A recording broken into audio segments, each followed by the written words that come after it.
ప్రపంచంలో ఒక దీవి ఉంది. ఇప్పటి వరకు మనిషి అడుగుపెట్టని ఒంటరి ప్రపంచం. చెప్పినా నమ్మరు కానీ అక్కడికి ఎవరైనా వెళ్తే తిరిగి వచ్చే అవకాశం ఉండదు. ఈరోజు మనం ఆ వింతైన అంతుచిక్కని ప్రదేశం గురించి ఈ వీడియోలో తెలుసుకుందాం. అంతకంటే ముందు మీరు నాకు చేసే పెద్ద సహాయం ఈ వీడియో కింద లైక్ కొట్టండి. ఇలాంటి ఇంట్రెస్టింగ్ వీడియోస్ కోసం మన ఛానల్ని సబ్స్క్రైబ్ చేసుకోండి. ఇంకా ఎలాంటి వీడియోస్ చేయాలో కామెంట్లలో తెలియజేయండి. మరి ఆ రహస్య ప్రదేశానికి వెళ్ళటానికి మీరందరూ సిద్ధమేనా? So let start the video. ఈరోజు మనం ఒక వింతైన అంతు చిక్కని ప్రదేశం గురించి మాట్లాడుకుందాం. ఇది ప్రపంచం నుండి దాదాపుగా విడిపోయిన ఒక దీవి. దాని పేరే ఉత్తర సెంటినల్ దీవి. అండమాన్ నికోబార్ దీవుల సమూహంలో భాగమైన ఈ దీవి గురించి చాలా తక్కువ మందికి తెలుసు. ఎందుకంటే ఇక్కడికి వెళ్ళడం నిషేధం. అది కూడా ఒక మంచి కారణంగా మనం చెప్పుకోవచ్చు. ఉత్తర సెంటినల్ దీవి బంగాళాఖాతంలో ఉంది. దీని విస్తీర్ణము సుమారు 59.67 చదరపు కిలోమీటర్లు. ఈ దీవి ప్రపంచంలోనే అత్యంత రహస్యమైన, ప్రమాదకరమైన ప్రదేశాలలో ఒకటిగా పేరు పొందింది. ఎందుకంటే ఇక్కడ నివసించే గిరిజనులు సెంటినలిస్ బాహ్య ప్రపంచంతో సంబంధాలు పెట్టుకోకుండా, అస్సలు వారికి దూరంగా ఉంటూ, వారితో కలవడానికి ఇష్టపడకుండా వీరి యొక్క జీవనం కొనసాగుతుంది.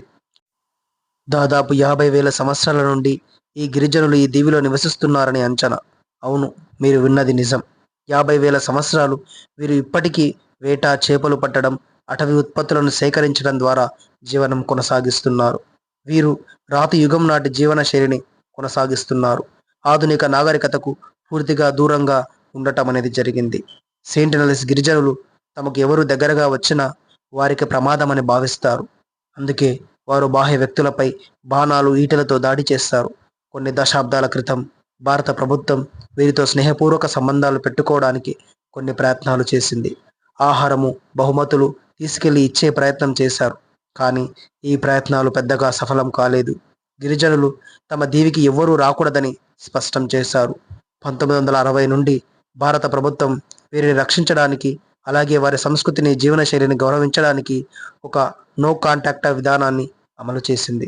అంటే ఎవరు ఈ దీవికి 5 కిలోమీటర్ల పరిధిలోకి వెళ్ళకూడదు. ఇది వారిని బాహ్య ప్రపంచ వ్యాధుల నుండి రక్షించడానికి కూడా చాలా ముఖ్యం. ఎందుకంటే ఆధునిక ప్రపంచ వ్యాధులు వారికి ప్రాణాంతకం కావచ్చు. వారికి రోగ నిరోధక శక్తి కూడా అంతగా ఉండదు. ఈ విధానము చాలా మందికి ఆశ్చర్యం కలిగించవచ్చు. ఆధునిక ప్రపంచంలో ఇంటర్నెట్, స్మార్ట్ ఫోన్లు ఉన్న ఈ కాలంలో ఒక సమాజం పూర్తిగా విడిగా ఎలా జీవించగలదని చాలా మందికి ప్రశ్న రావచ్చు. కానీ సెంటినలిస్ గిరిజనులు తమదైన ప్రపంచంలో సంతోషంగా, ప్రస్తుత ఆధునిక కాలానికి సంబంధించినటువంటి అన్ని విషయాలకు దూరంగా సంతోషకరమైనటువంటి జీవితాన్ని వారు గడపడం అనేది జరుగుతుంది.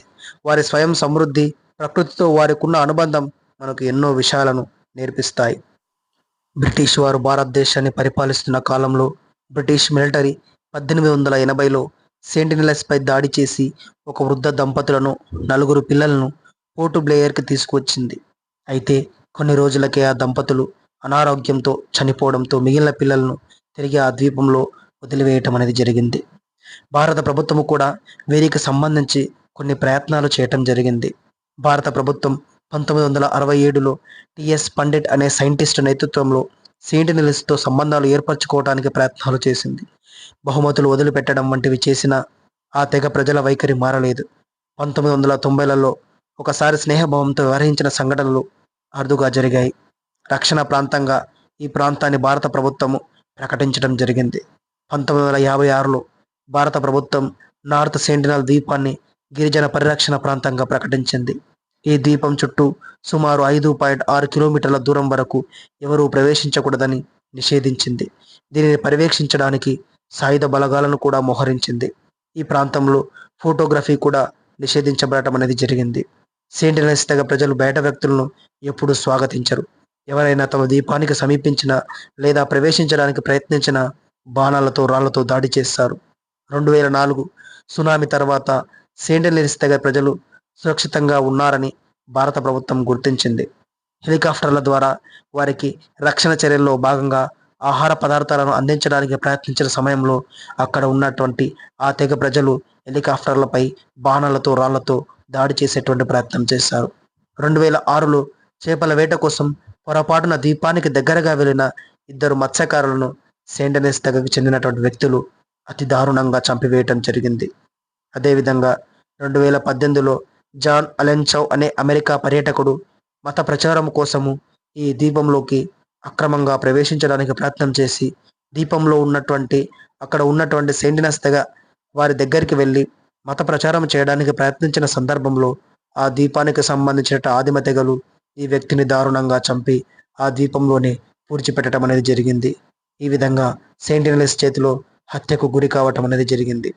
ఆధునిక మానవుల నుంచి వచ్చే వ్యాధులు, ఇన్ఫెక్షన్లు వంటి వాటికి సెయింటినల్స్కి రోగనిరోధక శక్తి తక్కువగా ఉంటుందని, అందువల్ల బయట వ్యక్తులు వారిని కలవడం ప్రమాదకరమని నిపుణులు చెబుతున్నారు. ఇది కేవలం వారి భద్రతకు మాత్రమే కాదు, మన భద్రతకు కూడా చాలా ముఖ్యం. ఎందుకంటే మన వ్యాధులు వారికి తెలియవు, వారికి రోగనిరోధక శక్తి కూడా లేదు. అలాగే వారి సంస్కృతి, వారి జీవన విధానము, వారి ప్రాదేశిక హక్కులను గౌరవించడం మన నైతిక బాధ్యత. మనం వారి ప్రపంచంలోకి వెళ్ళడం ద్వారా వారికి ఎలాంటి హాని కలిగించకూడదు. ఉత్తర సెంటినల్ దీవి మరియు అందులో నివసించేటువంటి సెంటినల్స్ గిరిజనులు మన ప్రపంచంలో ఇంకా మిగిలి ఉన్న కొన్ని రహస్యాలలో ఒకటి. వారు స్వచ్ఛమైన జీవనం, ప్రకృతితో సహజీవనం ఎలా చేయాలో మనకు గుర్తు చేస్తారు. వారిని వారి మానాన వదిలేయడం, వారి ప్రైవసీని గౌరవించడం ద్వారానే మనం ఈ భూమిపై విభిన్నమైన జీవజాతులను ఆదరించగలిగినటువంటి వాళ్ళం అవుతాం. సంపద, సంస్కృతి అంటే ఏదో కాదు, వజ్రాలు, వైడూర్యాలు, బంగారు ఆభరణాలు అంటేనే మన యొక్క సంపదగా భావించడం కాదు. ఇది కూడా మన దేశానికి సంబంధించినటువంటి అత్యంత ముఖ్యమైన సంపదగా మనం భావించాలి.